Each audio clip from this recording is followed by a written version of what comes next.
My sister didn't ask me to help with her baby shower. She sent me a number and expected me to pay it. By the time I asked for a budget, the venue, cake, and decorations were already booked under my name. Then my father gave me one choice: pay the balance or stop calling myself his daughter. So that night, I made a decision none of them saw coming.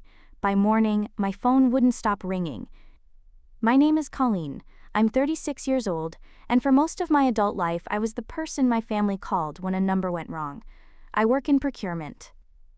I spend my days reviewing costs, comparing invoices, and making sure nobody pays for something they never approved. It is calm work, honest work.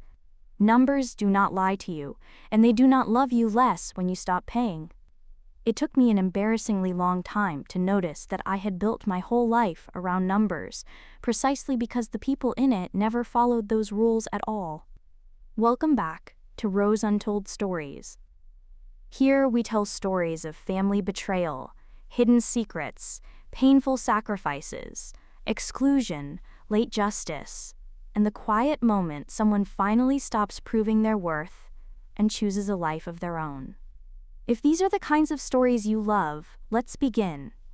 I have a younger sister named Bridget. Growing up, she was the soft one, and I was the steady one, and those labels stuck to us long after they stopped fitting either of us. Our father Roy decided early which of his daughters was which. Bridget was the one to be protected. I was the one who could handle things.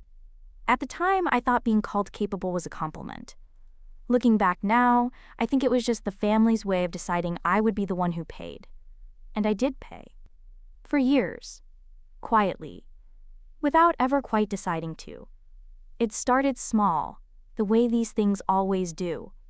A car repair for my mother when I was in my 20s and barely had it myself. Then a gap in my father's mortgage, one bad winter. Then Bridget's security deposit and the months she could not cover rent after that. Each one felt like a single kindness, a one-time thing, a family helping its own. It was only much later, when I sat down and added it up, that I understood I had been running a private bank for people who never once thought of themselves as borrowers.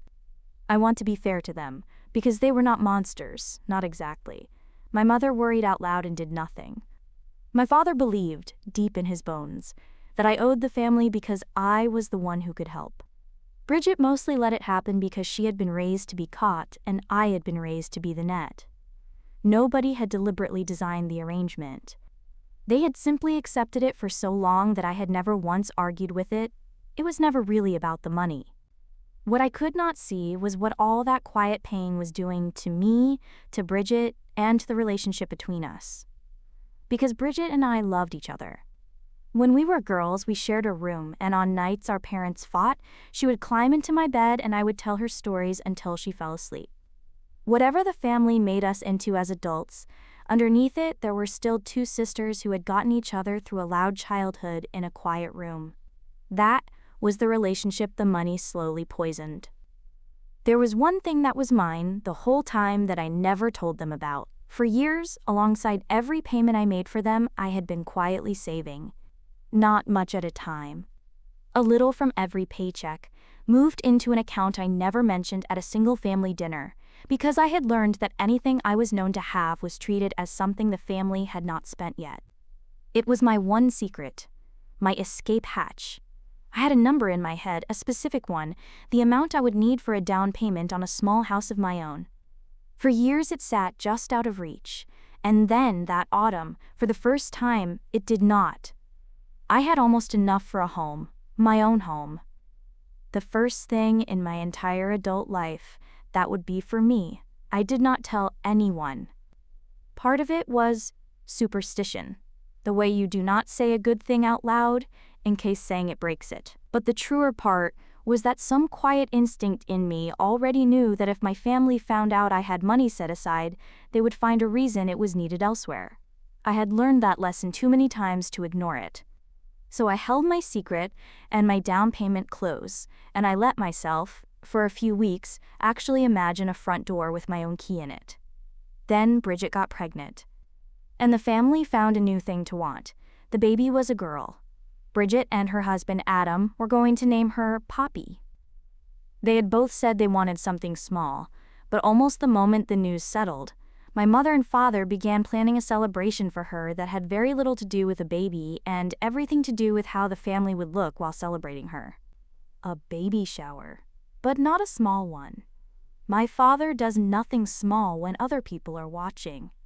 There was talk of a hall, a real venue, not a backyard. A custom cake, professional decorations, flowers, favors for every guest. It grew in the telling, the way my family's plans always grew, each phone call adding a new expense that was suddenly essential, until the thing had a budget attached to it that made my stomach drop. And I noticed something in those early calls that I did not say anything about yet. A few weeks earlier, my mother had asked to use my card for a refundable hold on a small community room and promised that nothing else would be charged without asking me. Instead, she used the same billing account to move the booking to the larger hall and place deposits on the cake and decorations. When she mentioned it, almost in passing, she also explained that the final balances still needed my approval. Everything was on my card and in my name. They had taken one limited permission and quietly stretched it into an entire event, because of course they had. I was the one who paid. Why would they ask? I did not know yet how much that detail would matter, but somewhere in the back of my mind, the part that never fully switches off, a quiet note got made. Everything is in my name, remember that. The number, when it finally came without ceremony. Bridget called me one evening, and she was warm, and she was my sister, and we talked for a while about the baby before she got to it. Then she said the family had settled on the plans, and that they needed me to cover the rest of the shower. $6,000. She said it lightly, the way you mention a thing that has already been decided, a thing you are informing me of rather than asking me for. $6,000 for an afternoon party, on top of everything I had already paid, for years, without a word. And for the first time in my entire life, instead of reaching for my card, I heard myself ask a question. Then she said the family had finalized the plans. "Send me the last $6,000 for my baby shower," she said. A moment later, she sent me photos of the hall, the custom cake, and the decorations. Everything in those pictures had already been booked through the account connected to my card. I asked what the $6,000 was for, exactly. Not to refuse. Just to see it. I asked gently if I could look at the breakdown of the costs before I paid. There was a silence on the phone, a small, stunned silence, because in the whole history of our family, I had never once asked to see the numbers before. I had only ever paid them.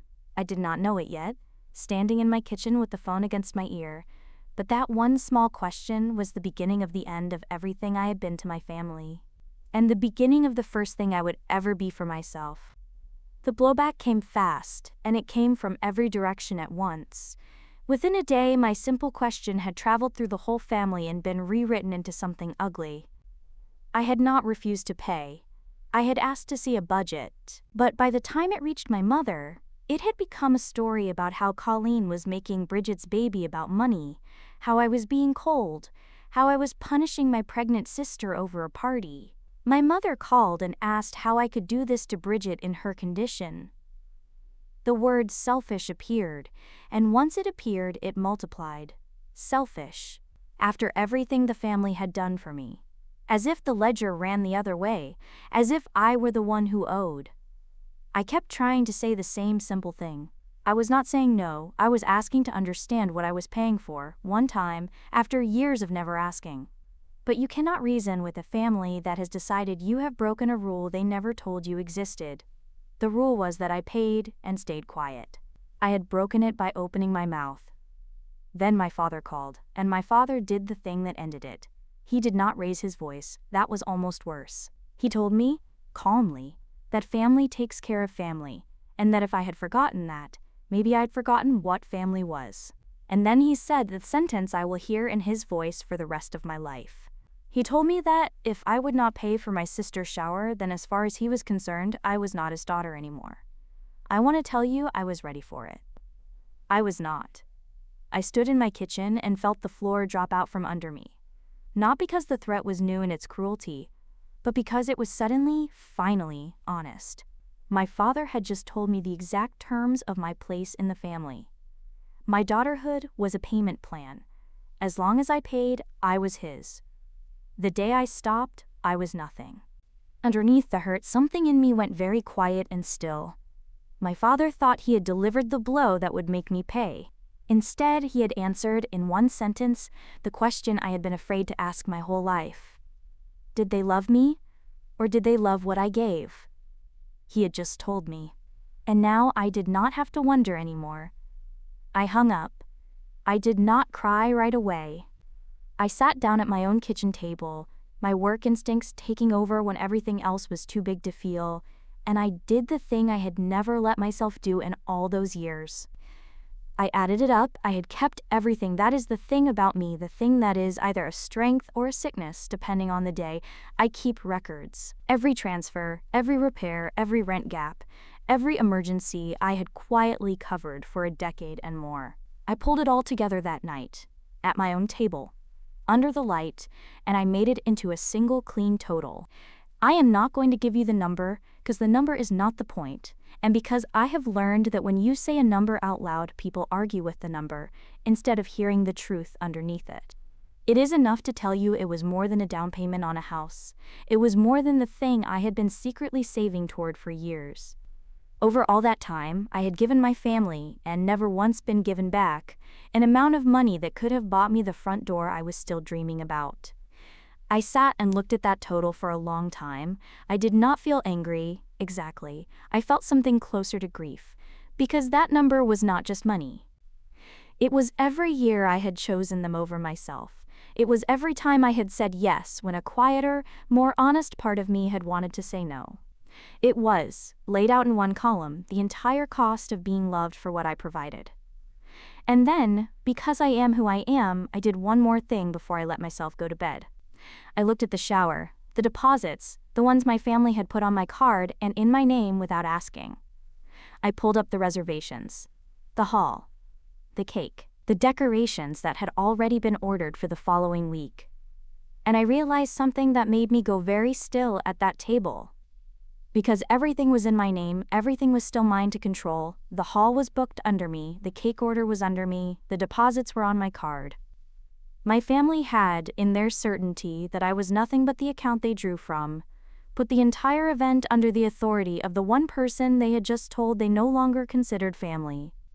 I could cancel all of it, not by fighting anyone, not by making a scene, just by quietly withdrawing my own name and my own card from a party I had never agreed to fund. But knowing that and doing it are not the same thing, and I want to tell you the truth about that night, because the tidy version would have me click a few buttons like a woman who had never doubted herself. I sat in front of the laptop for a long time before I touched anything. The reservation pages were open in front of me, the hall, the cake, the decorations, each one with a little cancel option sitting there, quiet and enormous. Because the event was only a week away, the terms showed that I would lose just under $900 in deposits. My hand kept going to the trackpad and stopping. Because the second I did it, there was no version of this where the family said I had merely asked a question. This would be the thing they told the story about for years. Colleen who ruined the shower. Colleen who did this to her pregnant sister. I started with the smallest one, the decorations. I told myself if I could do the small one, I could do the rest. I clicked it, and the screen asked if I was sure, the way screens do, as if a machine could know what it was actually asking me, and I sat there with the cursor hovering over yes for what felt like a full minute. Then I did it. The confirmation email came almost instantly. Your cancellation has been processed. Something about seeing it in writing, cold and automatic and done, made the next ones easier. The cake. Then the hall, the big one. The $6,000 they were so sure they would pull from me. I accepted the lost deposits as the final bill I would ever pay for that arrangement. One by one, in the dark of my kitchen, I withdrew my own name from a party I had never agreed to fund. And one by one, the confirmation emails stacked up in my inbox like receipts for a thing I did not yet have a word for. Freedom, maybe. It did not feel triumphant. It felt like diffusing something, slow and careful, while your hands shake. I did not touch anything that was theirs. I only removed myself. That mattered to me then, and it matters to me now. I was not burning their house down. I was walking out of the part of it that had my name on the mortgage. Then I closed the laptop, and only then did I cry. Not the way you cry from being hurt. The way you cry when you set down something so heavy, you had forgotten it was a thing you were allowed to put down, and your whole body does not know what to do with the lightness. I almost undid it around 3 in the morning, I want to admit that, because I think anyone who has ever made a hard decision knows that hour. I woke from a thin, anxious sleep with my heart pounding, absolutely certain I had gone too far. I actually reached for my phone in the dark, ready to see if any of it could be reversed, ready to call the hall in the morning and beg them to reinstate the booking, to pay the $6,000 after all, to make the whole terrible feeling stop. My thumb was on the screen. And then I heard my father's voice again, the calm of it, saying I was not his daughter unless I paid, and I put the phone back down. Because that sentence was the one fact in all of this that did not change no matter which hour of the night I looked at it. If I called in the morning and paid, I would not be buying a party. I would be buying back a daughterhood he had put a price on. And I was done renting that. I lay in the dark until the panic passed, the way it does if you let it, and somewhere near dawn I slept. The next morning, they found out. My mother had been listed as the secondary event contact, so the vendors had sent the cancellation notices to her too. And the family that had told me I was no longer a daughter suddenly had a great deal to say to me. The calls started early. My mother, then my father, then the relatives who had been recruited to the cause. The shower was ruined. I had humiliated the family. The same words. Louder now. Because for the first time the thing they drew from had done something it was never supposed to do. It had stopped. But there was one call I actually answered. It was Bridget. And Bridget was not like the others. She was crying, but not the way I expected, not angry. She sounded, more than anything, exhausted. And in the middle of that call, my sister said the thing that changed the whole shape of this story for me. She told me she had never wanted the big shower in the first place. I stopped. I asked her to say it again. She told me the whole thing had never been hers. The hall, the cake, the guest list that had grown into strangers.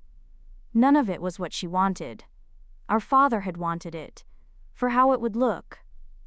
Our mother had wanted it, for the same reason. Bridget had wanted a small afternoon in a backyard with the few people she actually loved. Then she admitted that she had known the deposits were on my card and had still made the call, because she assumed I would say yes the way I always had. She told me she should have stopped them before they ever asked me for the rest. But she had been raised exactly as I had, just on the other side of it. I had been raised to be the net. She had been raised to be caught. And then, on that call, we did something we had not done in years. We actually talked. She reminded me of the room we shared as girls, the one with the slanted ceiling and the water stain shaped like a dog. She reminded me that on the nights our parents fought, she used to count my breathing to fall asleep, because I would pretend to be calm even when I was not, and her whole nervous system had learned to borrow my steadiness. And she said, quietly, that she thought that was the problem.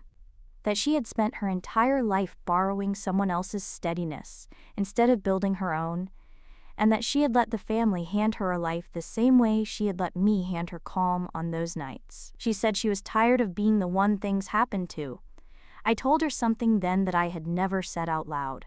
I told her that for years I had resented her, that I had lain awake doing math about what I had paid for her, while she seemed to float through, catered to, protected, never asked to carry anything, and that I was sorry, because I could hear now that she had not been floating at all. She had been drowning politely on the other side of the same house, in a life she never got to choose down to the party for her own baby. She was quiet for a moment. Then she said that we had both been so busy being the roles they cast us in that we had forgotten we were on the same side. Two sisters, finally comparing the two halves of the same cage. By the end of that call, something between us that had been broken for a long time had quietly begun to mend. And I understood what I actually had to do. It was not about canceling a party. It was about walking into that house one more time, not to punish anyone, but to end the arrangement completely, out loud, in a way that could not be rewritten into a story about my selfishness. For me. And, though it was her choice to make, maybe for her too. I asked her if she would be there when I did it. There was a pause. Then she said yes. And I could hear, in that one small word, how much it cost the sister who had spent her whole life saying whatever kept the peace. Bridget and I went to our parents' house together the next morning. We met a few streets away first and drove the last part in one car, which mattered more than it sounds. I remember sitting in her driveway waiting for her, and when she came out, she looked like she might be sick. She got in, and she did not say anything for a minute, and then she told me she had changed her mind about 4 times on the walk from her front door to the car. I told her she did not have to say a single word inside if she did not want to, that just standing next to me was enough. She nodded and looked out the window the whole short drive, one hand resting on the curve of her belly, and I understood she was doing the bravest thing she'd ever done, and had not decided yet whether she could. I want to be clear about what this was and what it was not, because these stories usually build to a scene where someone slams a folder of evidence on a table and reads out a list while the guilty parties go pale. That is not what I did. I had thought about it. I had the whole history, every number, and part of me had wanted to make them look at it, make them see the exact size of what I had given.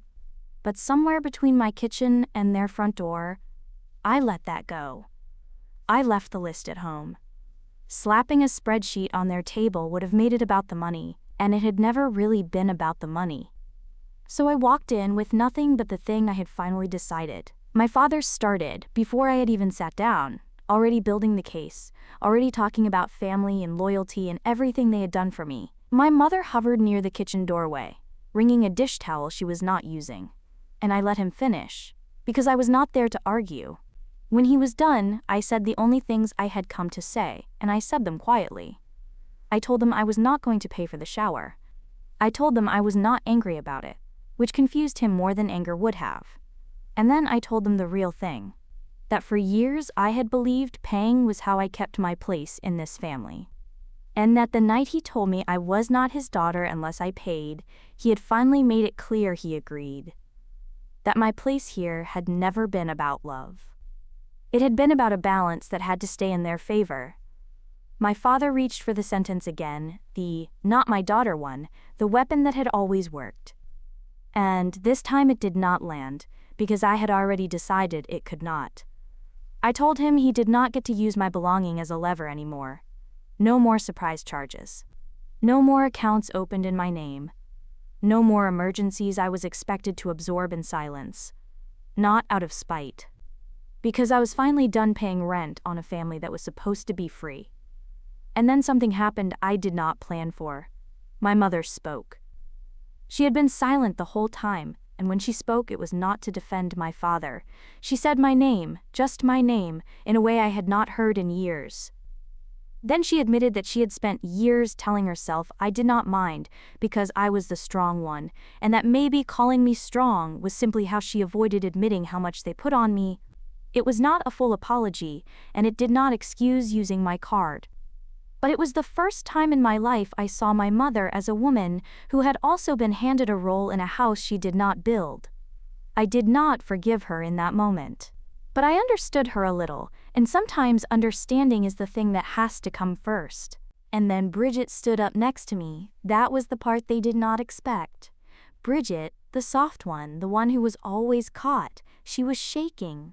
But she stood up next to her difficult sister and told our parents that she had never wanted the shower, that she was tired of her life being decided for her, and that she was not going to let her daughter become one more occasion for the family to perform. Her voice broke twice. I have never been prouder of anyone in my life, because I knew exactly what it cost her to break a rule she had been trained into since before she could talk. My parents did not take it well. There was no tearful reconciliation, there was anger, and the particular silence of people watching a system they relied on stop working. We left that house, Bridget and I, without anything resolved, and in the car afterward she started laughing and crying at the same time, the way you do when you have survived something, and she said she could not believe she had actually done it. I told her she had. She said it small and stunned, like she was trying the fact on. She had. For once in her life she had. For a while after that, the family kept its distance. My father did not call. My mother sent messages through relatives about how hurt they were. They did not know what to do in a world where the account stayed closed. I want to be honest about that distance, because the tidy version would skip it. It hurt. Even knowing everything I knew, even having heard my father put a price on me in plain words, there was still a part of me that waited for a phone call that did not come, that wondered if I had done the right thing, that missed people who had never quite loved me the way I needed.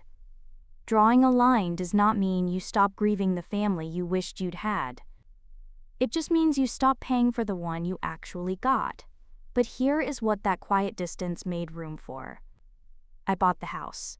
The money they had been so sure they would draw from me, the down payment I had protected by finally saying no, went to the thing it had always been meant for.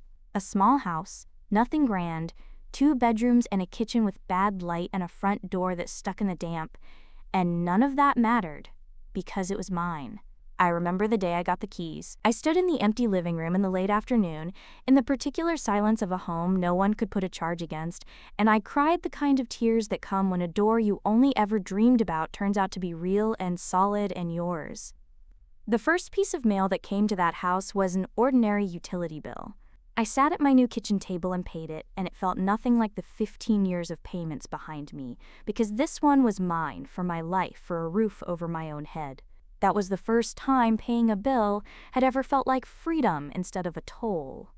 And Bridget had her shower after all. Just not theirs. A few weeks later, in the backyard of a friend's house, my sister had the small, warm afternoon she had wanted all along. There were folding chairs, and a plastic tablecloth, and a simple cake from the grocery store with Poppy's name spelled in slightly crooked icing. A dozen people came, all of them people who actually loved her. Children ran through the grass. Somebody's dog knocked over a cup of lemonade and everyone laughed. It cost almost nothing. I watched my sister that day, in the ordinary sunlight, laughing with her hands resting on her belly, and I realized I had never once seen her look like that at any family event our parents had ever staged. Relaxed, unwatched, herself. Near the end of the afternoon, she found me by the fence and put her head on my shoulder, the way she used to when we were girls, and she did not say anything, and she did not have to. Our parents were not part of planning it, and the sky did not fall. It turned out the thing that had nearly cost me my home had never needed to cost anyone anything at all. Poppy was born that winter. I waited in the hospital hall while Adam stayed with Bridget. When they finally let me in, she placed that tiny girl in my arms. In the thin gray light of a winter morning, I understood that this was who all of it had really been about. Not the party. Not the money. This brand new person who would grow up inside whatever patterns her parents chose to continue or end.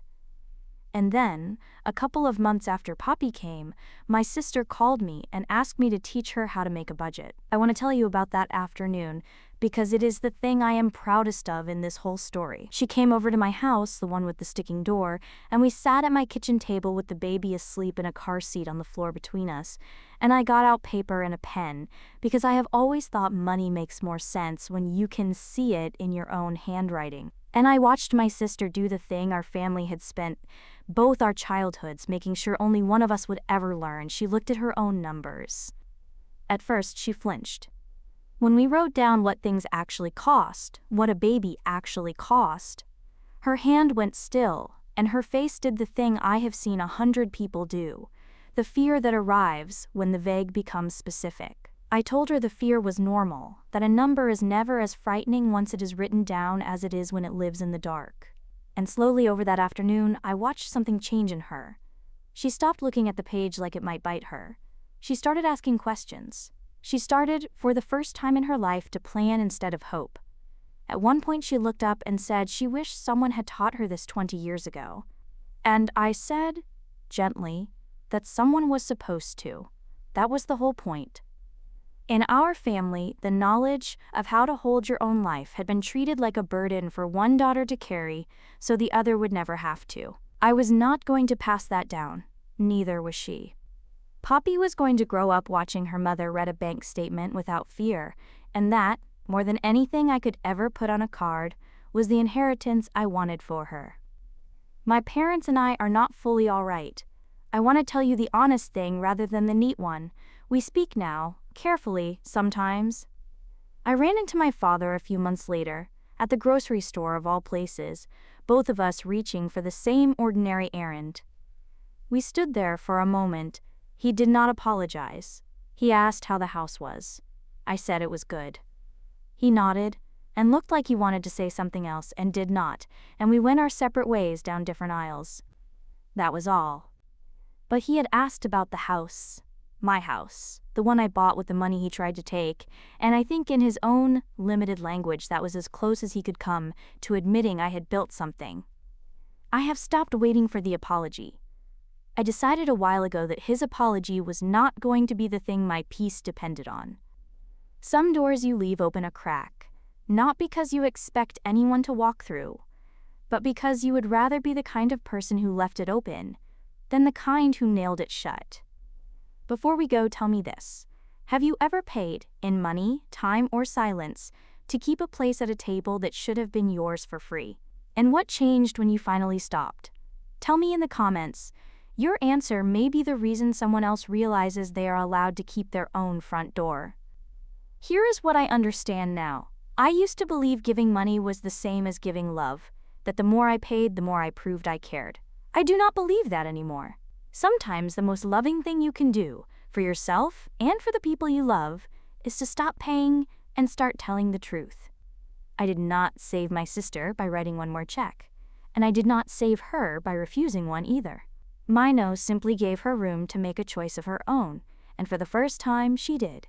The check would have bought a party. The no bought me a door with my own key in it, and it gave Poppy a mother who was learning to hold her own life.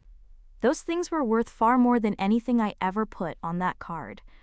If this story stayed with you, stay close. I tell stories here about the quiet ones who carried everybody and the day they finally set the weight down. Subscribe, and I will keep telling them. Take care of yourselves.